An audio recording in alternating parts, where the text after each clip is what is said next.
nuor online gwaseme ban right ka tung nuore tung nuor bu kon ladene adak ban dang rawati tigan ga dak alana me shale na me shale hi no hi te ga dak kene dak den jana ala na me chala ta ke kal til na me chala til titen na me til ala kan de kan ga dak mudi ta shikan chat bakon gwariya do den na me til na me til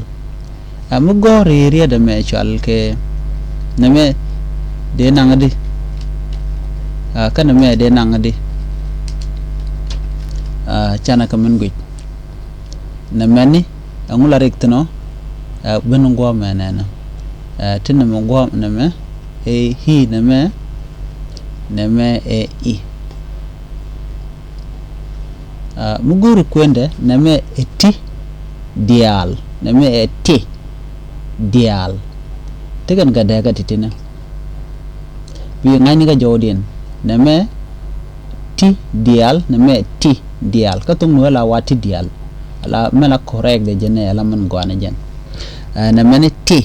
dial eti man yaremu na me karwade shale kon moja mo do den men na melel na me de nangade kana me de janangade no na me na me hi ko china ta cha pini cha kek la na me chale tin